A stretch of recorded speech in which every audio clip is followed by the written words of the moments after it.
Over in Binondo, merchants and shoppers are busy preparing for the new year. And for details, we have mobile journalist Francis Rivera. Francis, okay, anong pinaka-mabentang items ngayon dyan? Gandang hapon, Top Store. And Denise, ngayon nandito tayo sa bentahan ng mga prutas na pinapaniwalaan nga na kapag nakumpleto natin yung 12 na fruits sa ating hapagkainan ngayong Mega Noche, pasagana at maswerte ang pasok ng bagong taon para sa atin. Ngayon, Pops Lord, isa daw sa mga mabibenta talaga dito, itong mga grapes, no, na pumapalo naman ang presyo sa 300 per kilo. Meron muna ako sa teka. Ito, Lord, yung mga ganito per kilo, 300 pesos ang kilo niyan. Tapos ang cherry, isa sa mga pinakamahal na prutas ngayon ay yung cherry, yung mga ganito.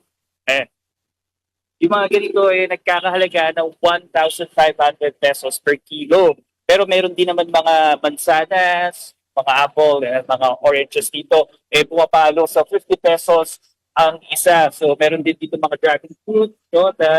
Ito pa, may mga fiat-fiat. At pumapalo naman yung mga fiat-fiat na yan at pumapalo sa 150 to 200 pesos ang per kilo. Sabi ng mga nagtitinda rito, asahan nga nila na medyo tataas pa ang presyo ng mga prutas, lalo na papalapit ang bagong taon. Pop Store, Denise? Pagkalagpas ka lang ng tulay, no, Francis, no? Tama ba? Yes, Lord. Oo. Palapit lang tayo dun sa may yung estero na restaurant. Oo, may yung malapit ka na sa intersection. Tingnan mo nga kung bukas pa yung liquor store dyan sa sa kabila. Ito pang Ray Martin.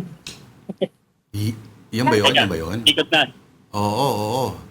Basta Dito pa, Pops Lord. huwag kang iinom habang nagtatrabaho, Francis Rivera. Ayan, buong bukat pa naman, Pops Lord, ang Magmerienda. Francis? Wag mo na rin Ayan, dala ng bukas merienda, pa naman. Francis. Oo.